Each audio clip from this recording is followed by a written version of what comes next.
You're listening to the Rainmaking Podcast, hosted by high-stakes headhunter, author, and professional speaker, Scott Love. You're listening to the Rainmaking Podcast, and my name is Scott Love. Thanks for listening. Our topic today is time management, and this is something that I personally wanted to share with you instead of having a guest today. And I think also because it's August and I want to save the guests for when I know more people are not on vacation. So I thought I'd come back on here and share some ideas on the topic of time management, which I think would help you. These are concepts that I personally follow and things that I've shared with other professional service providers when I've gone to sales meetings and retreats, training people about client development, but also about the personal performance aspect of that. Before I get into it, though, as always, this show is sponsored by Leopard Solutions, a suite of products, Firmscape and Leopard BI. Push ahead of the pack with the power of Leopard. And by the way, if you don't know who they are a data provider to legal, because a lot of people that listen to the show are in legal, and I'm in legal. I recruit partners and do law firm mergers. So they're definitely a group I want to be close to. But they provide data solutions that help those in legal in three key areas. Number one is lateral recruiting, whether it's partners or associates. Number two is client development. And number three is issues related to diversity. Now, those are three of the most important issues that are on the mind of law firm leaders, and they're at the nexus of that. So if you're in the legal industry, check them out. Now, let me get to some of the content that I wanted to share with you today on time management. First, I will tell you this, that there is no such thing as time management. You cannot manage time. What can you manage? Yourself. You are totally responsible for everything that happens to you. And totally responsible, well, actually not that happens to you, but how you respond to those things that happen to you. But you're totally responsible for what you do, what you think about, what you say, and how well you do things, which are called habits. And it's that fourth area, the habits. Those are the resources that you can develop to take you forward and perform at a high level. Now, most of the people listening to this show are high performers. You're high achievers. You're overachievers. But, we can always get better, and sometimes we get distracted. So I wanted to share three ideas with you that have helped me to push through any sort of self-doubt. Yes, I have it too. Any sort of hesitation, any sort of recovery that I need after a situation falls apart. And I hope that this makes a difference for you. The first one I will share with you is to get real clarity on the vision that you have for your life. And also for your career. I'll just keep it on a professional level, but seriously, if you haven't written down your core values, nor have you written down your life purpose, I think you're missing out. When I talk about core values, think about those things that are important to you. If you had all the money in the world, all the time in the world, and everything in your life, all your relationships are perfect, what's left over? And those are your values. And I'd recommend getting clear on what are your core values. Now, I think if you read any of Covey's works, such as First Things First, The 7 Habits of Highly Effective People, he talks about roles and goals, the different roles that we have in our lives, and what are the values that we have in each of those roles. And let's say if you call yourself a rainmaker, if you're a partner in a law firm or a headhunter, a recruiter, or in the staffing business, or an investment banker, or management consultant. And those are kind of the areas that really listen to the show. You're an overachiever, and that is your area that you want to master. What are the core values that you have in that role? And I'd recommend thinking about that and writing that down, because that's going to govern how you sell your services, how you interact with prospects and other colleagues and everybody else. So that's number one, is to get clear on your core values and your purpose, and then to go deeper, what is the vision that you have for yourself as a professional services provider? This is something I think a lot of people struggle with. They just don't have any clarity. And this is something just recently, there was an associate candidate that gave me this inspiration. A couple of months ago, my colleague that recruits associates, she and I had a conversation with him, she sourced him, she recruited him, the three of us are talking. And the way he described it to me, he said, the vision that I have for my career is this. And he didn't hesitate a beat. And as he said that, I thought, gosh, do I have that kind of clarity? And it really forced me to think about what I want. And I want to challenge you, my friend, to ask yourself, what is that vision that you have for yourself as a professional services provider? So that's number one. What's number two? Number two is building habits that propel you forward and help you perform at a high level even when you don't feel like it. Now, we could go deep on this. I think rituals are an important way to overcome that adversity. And rituals and habits, those are the things that are automatic. They're rote, and they channel us back. Now, there's bad habits that we have. You fall into that bad habit. Oh, man, quit doing that. But then we also develop good habits that help us going forward and help us to overcome adversity and keep us moving forward even when we don't feel like it. I remember one Saturday morning I was driving out of town. And as I'm driving out of town, I accidentally took the exit to my office because that's what I do every day. Oh my gosh, why did I do that? That was a habit. And that's what we want, but in a direction that is helpful. I think when I talked about rituals also, I think we can develop rituals that help us to start our day. For example, in my business of legal recruiting and recruiting in general, it's really a telephone business. And every day I have this hesitation. I don't want to call people. I don't want to interrupt them. I don't want to bother them. No, I'm selling winning lottery tickets here. I've got opportunity. Yet still, even though I've been doing this business since 1995, I have this hesitation of calling people. And it's a phone business. And I've done well, and I still have it. So I've learned to develop a ritual, a habit that helps me push through that membrane of resistance each morning. And what I do when it's time to make calls, usually around 9 or 9:30, and sometimes I'll do admin and research before that. But when that whistle blows, so to speak, I don't open up my email. I open up my database, and I start my day with a dial. I pick up the phone and I call one person. Usually it's somebody that just had an interview or somebody that is getting an offer, or we know that they're interested and we want to talk about the opportunity a little bit more deeply. What that is, that's a warm call.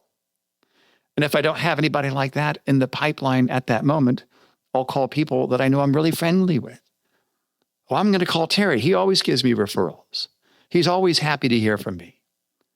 And just doing that ritual, it makes me realize I can do this.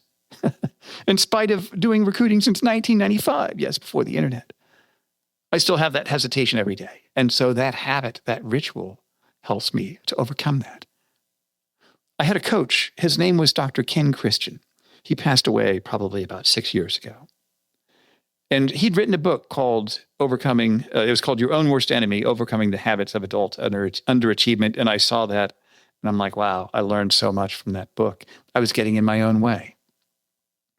And I told him when he was coaching me, I said, Ken, I'm having a hard time turning it off on the weekends. I'm afraid to stop thinking about my deals. And he asked me why. And I said, I'm afraid that if I stop thinking about them, they're not going to happen. They're not going to close. And he said, that is superstitious. And I said, okay. And he said, you shouldn't do that. And I said, help me. And he said, have a closing ritual on Friday afternoon. Give your mind time to recover. Give your soul time to renew, and you need 2 full days to do it. Close the day out, the week out, Friday afternoon by having a closing ritual, in which for me it was looking at my week next week, writing down my 3 goals, reviewing my activity, and writing down my targets for the week. And I closed it out. And he said, allow yourself to touch it once on Saturday and to touch it once on Sunday. And what that meant was that usually 10:30 Saturday morning, I'm going to open up my database. I'm going to look at all my deals going forward. Okay, who's going to be interviewing this next week? Which opportunities do I need to get in front of me? And I'd mentally kind of check the box. Okay, I'm good for about 10 minutes, and I'd shut it off, and I wouldn't think about it the rest of Saturday. Sunday morning, time with my family, go to services, play some golf, some more time with my family. Sunday afternoon, I'm going to open up my database, and for 10 minutes, I'm going to look at my targets for the week. I'm going to have kind of some light research, no more than just a few minutes. And I close it out, and the rest of Sunday evening, I don't think about that. That ritual helped me to give myself more space to recover. We need that.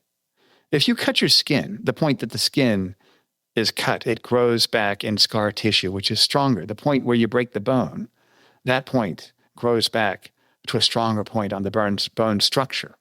When you're lifting weights and you're building muscles by tearing them down, that's why you can't lift the same and do resistance training in the same muscle area 2 days in a row. You need to give your body time to heal.